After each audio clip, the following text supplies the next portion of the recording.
Mas que salão bonito hoje, cheio de gente, com umas caras bonitas, alegres, que beleza. A senhora não quer sentar aqui, porque aqui tem espaço para a senhora pôr as pernas. Tá bom. Eu estava lembrando de alguns cristãos que nos precederam e que a gente tem um carinho todo especial. Estou lembrando de Chico Xavier, da vida dele. E quando a gente escuta falar da vida dele, a gente se comove. Foi aquele homem simples, que teve aquela doença nos olhos por muito tempo, e apesar da doença dos olhos, ela continuou trabalhando. Ele afetivamente era carente, ele não teve uma companheira junto dele. Sempre que ele falava, ele levava a paz, mas foi muito criticado. Trabalhou a vida inteira e escreveu aqueles livros que são psicografados por ele, que são até hoje aquele direcionamento nosso kardecista. Então foi uma vida sofrida, né? Uma vida sofrida, de dor, de solidão, de trabalho, de exemplificação do que ele escrevia. E lá se foi ele rumo à pátria espiritual. Antes dele temos um outro grande, Bezerra de Menezes, médico, tornou-se espírita já depois de médico, foi o médico dos pobres. Ele tinha uma filha com problema mental, sofreu muito também. Ele era, pelos pares dele, pelos médicos, pelos deputados que eram seus companheiros, ele não era muito acreditado. No entanto, apesar disso, ele continuou na tarefa dele. No fim da vida, ele se tornou acamado, sem visão. Muitos iam na casa dele e punham um dinheirinho embaixo do travesseiro, porque sabiam da situação de penúria dele. Mas ele exemplificou o que ele falava. Ele viveu o cristianismo. E ele ajudou a modificar o pensamento do brasileiro. Temos ainda, que a gente lembra com muito carinho, do apóstolo Paulo, que era um grande na sinagoga da Judeia. E eu não vou ficar detalhando, porque vocês todos conhecem, a conversão dele na estrada de Damasco, né? Quando ele recebeu uma iluminação, caiu por terra, e a voz que dizia: Saulo, Saulo, por que me persegues? Nessa hora, ele se modificou e quis ser aquele arauto de Jesus. Mas com isso, ele também sofreu muito. Solidão afetiva também, sozinho, muito trabalho. Ele pregava por onde andava, ele vivia o cristianismo, no entanto, não era compreendido. Mas, apesar da incompreensão, do sofrimento, do apedrejamento que ele sofreu, ele continuou na pregação do Evangelho de Jesus. E ele também foi um dos que, até hoje, através das cartas que a gente lê na Bíblia, ajuda a melhorar a humanidade. E todos eles tiveram como ponto central Jesus, que é o responsável espiritual pela nossa terra, desde a sua formação há longínquos milênios. Jesus que vem nos mandando os seus seguidores de épocas a épocas, dando uma alavancada espiritual do povo onde eles viviam. Moisés, Sócrates, né? Cada um dentro do que era possível falar na época deles. Mas quando Jesus viu que era a hora, ele mesmo veio para a terra, exemplificou, ensinou. Mas foi fácil a vida dele? Consta que ele nasceu numa manjedoura, a simplicidade na pobreza. Trabalhou com o pai dele, então teve trabalho. Depois, quando ele começou a falar, alguns o escutaram e muitos o negaram, e acabou sendo crucificado de uma maneira infamante na cruz. Mas, apesar de tudo isso, até hoje, O ensinamento dele nos dá o roteiro de vida. Então, quando a gente escuta tudo isto, a gente vê que todos eles modificaram a humanidade. Influenciaram o pensamento do inteligente, do menos inteligente, do rico, do pobre, de todos nós. Mas tiveram trabalho e uma luta incessante. Beleza de vidas, não é? A gente se comove. Daí eu pergunto, e nós? Vemos essas vidas? Maravilha, nós gostaríamos de chegar aonde chegou Chico, onde chegou Bezerra, que maravilha da parte espiritual deles. Mas nós estamos prontos, como eles estavam prontos para esta luta, nesta vida? Estamos prontos para uma carência afetiva, para um trabalho sem fim? Estamos prontos para sofrer a negação das coisas que nós falamos? Estamos prontos para vivenciar o cristianismo? Então, se a gente se pergunta, a gente chega à conclusão que nós queremos, sim, chegar até lá.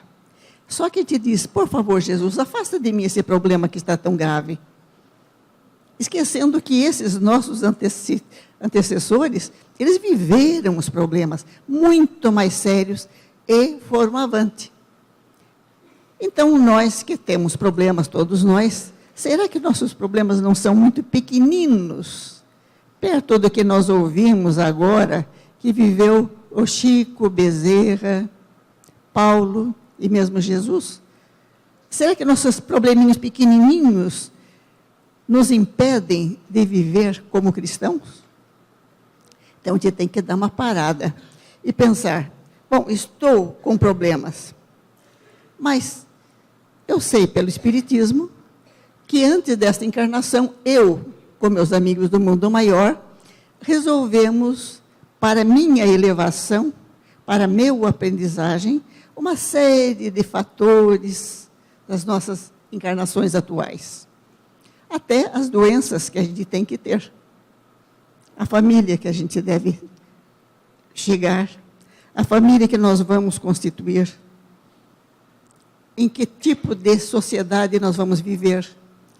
Que grau de cultura nós vamos poder atingir. Além dos problemas naturais. Ora, se nós escolhemos, como que agora nós recuamos? Como que agora te diz, não, isto eu não mereço? Poxa vida, o Espiritismo nos mostra que não existe um castigo de Deus, e sim uma oportunidade de aprendizagem e de crescimento. Então, os problemas atuais todo mundo tem. E nós temos que ter a inteligência de nos perguntar, o que estou passando agora, eu posso modificar? Se puder, vamos lutar para modificar, sim. Se forem coisas que não tiverem condição de uma modificação, vamos receber este problema não como uma tragédia, mas como uma forma de crescimento. Parece difícil. E quem não é espírita, às vezes vem a nós espíritas assim, tranquilamente, passando problema pesado, e diz, a pessoa não tem sentimento. Ela não sofre, ela não sabe. Ou não é isso não. Nós sabemos, sofremos, sim, ninguém é santo, seria tão bom se fôssemos. Mas a gente não vê os problemas da gente, e vocês provavelmente são assim também, como tragédia. E sim como uma possibilidade de avanço espiritual. Será que Paulo não teve problema na sua caminhada? Será que o Chico não teve milhões de problemas para chegar ao fim da vida como chegou? Então, os nossos problemas, meus amigos, foram escolhidos por nós com a possibilidade de vencermos esses problemas. Ou modificando-os, se possível, ou convivendo com eles de uma forma harmoniosa, se for impossível uma modificação. Mas é comum a gente dizer, mas é difícil, eu estou numa família tão difícil, como é que eu vou agir como cristão na família? é o mais difícil que eu acho, é viver em família como cristãos. Porque o casal casa achando que é maravilha, depois de um tempo, epa, não é tão maravilha, não era esse marido bem que eu queria, ou não é essa esposa bem que eu queria. Mas se nós resolvemos esse casamento, e se ele já foi pensado no mundo espiritual, é que há um compromisso sério entre aquele homem e aquela mulher. Se vieram filhos ótimos ou com problema, já era aceitação nossa no mundo espiritual. E não é para nós desistirmos ou nos sentirmos abandonados pelo alto. E sim, que bom que estou tendo a oportunidade de saldar débitos lá do passado, ou de aprendizagens que eu posso ter.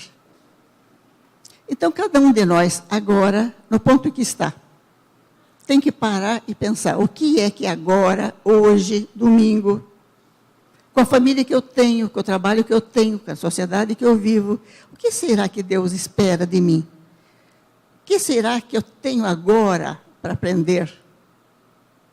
E se vocês pensarem um pouco, cada um de vocês no seu cantinho tem sim um ponto de crescimento. Filhos difíceis. Nós pais temos a obrigação de orientar. É aquele pai bonzinho que tudo permite, não é um pai cristão. O não é para ser usado. Eu lembro que eu assisti uma palestra de um psiquiatra infantil muito bom, que ele nos dizia que quando os pais não dizem um não, não orientam, não cobram uma vida ética dos filhos, os filhos se sentem rejeitados. Eu posso fazer o que eu quiser, que meu pai não liga, ele nem liga para mim, ele nem sabe o que eu estou fazendo, ele não gosta de mim. E ainda esse psiquiatra disse, vocês veem, numa estrada a gente vai caminhando e tem aqueles traços que a gente sabe que pode andar daqui até ali. Se for do outro lado, a gente bate de frente com um carro. Se sair daquele lado, a gente bate no barranco. E isso é um guia que nos ajuda a caminhar bem. O não do pai, a orientação. Eu não aceito que você faça tal coisa. Você tem que fazer isto. É um caminhar mais seguro para o nosso filho. Então, vejam que na família, os pais, pai e mãe, têm essa responsabilidade enorme de dar essa diretriz ao filho. As coisas que estão acontecendo hoje podem ser muito interessantes, muito interessantes para os filhos, mas o certo e o errado são certo e errado sempre. A parte ética é a mesma há séculos. O respeito pelos outros é a mesma há séculos. O cristianismo vivido é o mesmo há séculos também. Então, precisa passar isso aos filhos. E no trabalho, com nossos funcionários, com nossos companheiros de trabalho. Como é que eu posso amá-los? Fazer alguma coisa, se eles não me compreendem? Eu faço as coisas, eles não me entendem, não me compreendem. Será que é isso mesmo? Como é que nós podemos agir no nosso trabalho? Como cristãos, sempre. Amar ao próximo como a ti mesmo. Então, o próximo é aquele que está perto de vocês no trabalho. Se é professor, é o aluno, é a diretora. Se for no escritório, é o companheiro da outra mesa, é o chefe. Se for o chefe, são os seus subordinados. E lidar com todos eles como cristão é se colocar no lugar de cada um. Se é professora, se eu fosse aluno, será que eu não gostaria de aprender? Então, eu tenho que ensinar, sim. Eu tenho que não faltar mesmo. Eu tenho que exigir que eles me respeitem. Se é colega de escritório, parece que aquele meu companheiro veio meio triste hoje. Será que eu posso ajudá-lo em alguma coisa? Se for o chefe, tem que ter com o seu subordinado, aquele também, mesma coisa de pai para filho, o chefe para os seus subordinados. Se combinou com o subordinado, você vai trabalhar comigo 8 horas por dia, vai fazer isto assim, assado, não pode, se o subordinado apenas for negligente, passar a mão na cabeça dele. Não. Você deve, a mim, ao serviço, as suas horas. E, se o subordinado estiver em situação difícil, também entender e ajudar e escutar. Então, em qualquer situação que a gente esteja, a gente tem condição de agir como cristão. E muita gente que começa no Espiritismo e que fica sabendo que a vida continua, que existe reencarnação, diz, eu já estou com 60 anos, eu vou pensar nisso na próxima encarnação. Vamos deixar para depois. Então eu pergunto, eu estou vendo vocês hoje, como disse, gente é tão bonita, tão alegre, então eu vejo vocês todos tomaram seu café da manhã, bem tomado, têm emprego ou estão desempregados por pouco tempo, têm instrução, têm uma família. Será que quando nós voltarmos aqui, daqui a 50, 100 anos, nós teremos a mesma situação de hoje? Será que nós vamos nascer de uma família organizada? Será que nós vamos ter saúde, emprego, inteligência para resolver? Será que teremos oportunidade daqui a um tempo de conhecer o Espiritismo que vai nos dar a indicação do caminho? Provavelmente vai ser mais difícil, porque vocês estão vendo que as nossas famílias estão tendo 1, 2 filhos, não é isso? E onde é que o pessoal tem 5, 6, 7? Sabem? Então, é lá que nós vamos ter mais chance de renascer? É ou não é? Bom, se é lá que eu vou ter mais chance de renascer, primeiro, agora, deixa eu ver se eu consigo melhorar lá um pouquinho. Certo? Porque se eu for renascer lá, que não esteja tão ruim como agora. E aí, a gente entra num amor mais universal. A gente, para começar a amar, a gente começa a amar dentro de casa, com meu filho, com meu pai, com a minha mãe, com minha mulher, com meu marido. Às vezes um amor meio obrigado, mas onde a gente começa a entender a palavra amor. Mas a gente tem que chegar a esse amor que sai de casa e vai para longe. E eu fico assim tão emocionada quando eu vejo pela televisão, na favela do Rio, alguém também te vê, que também era da própria favela, está lá com um grupo de jovens ensinando música, ensinando educação física, tirando aquela criançada de um meio mais hostil e levando a ter uma certa conduta melhor. Maravilha! Então, hoje estava vendo este coral aqui. E eu acho que música é uma das coisas que ajuda a gente a coordenar o pensamento. Porque se um cantar fora do horário, já atrapalha tudo. Então, os cantores, ou quem está no pandeiro, tem que estar muito afinado no pensamento. E vocês sabem, meus companheiros, que o pensamento, para nós espíritas, é a principal coisa que nos liga a tudo. Então, ter um pensamento centrado, um pensamento equilibrado, é o primeiro ponto para a nossa ascensão espiritual. É mandar em nós, vocês mandam em vocês. Quando existe uma ideia única que se repete, que a gente fica pensando aquela ideia única, e que muitas vezes não é a melhor, podem estar certos que esta monoideia, quer dizer, uma ideia que se repete, geralmente é levada até nós por algum companheiro espiritual menos conhecedor. E se a gente permite que esse pensamento nosso divague e fique lá errado, nós estamos nos juntando a este companheiro ou a muitos companheiros que pensam igualmente no que nós estamos pensando no mal, levando muitas vezes a uma obsessão que precisa de uma ajuda e às vezes é longa. Então, nosso pensamento é básico para a gente viver melhor. Então, cuidem, meus companheiros, do pensamento de vocês. Cuidem muito. O pensamento, ele se revela no mundo espiritual. E assim como entre nós temos amigos que pensam mais ou menos como a gente, nós adquiriremos amigos espirituais que também pensam mais ou menos como a gente. Então, se a gente estiver pensando de uma forma cristã ou equilibrada, esses companheiros do alto serão assim também e nos ajudarão muito. Se nosso pensamento for desequilibrado, nós pegamos estes companheiros desequilibrados e daí, poxa vida, minha vida está difícil. Lá em casa é uma desunião terrível, é isto e aquilo. Se eu estou pensando errado, pego aqueles companheiros do mundo espiritual que pensam da mesma forma, que insuflam o meu pensamento, o que eu vou querer?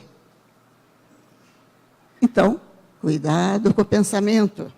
Mas, quando a gente pensa no bem, porque uma das grandes facilitadoras da gente viver bem e no bem, é trabalhar no bem. Primeiro, como eu disse para vocês, em casa ou no trabalho, sermos cristãos. Mas nós somos também chamados a outros trabalhos filantrópicos, e que a gente pensa assim, mas eu não tenho dinheiro, como é que eu vou fazer lá? Não, eu não sei. Eu não tenho tanta saúde. Eu não tenho tempo.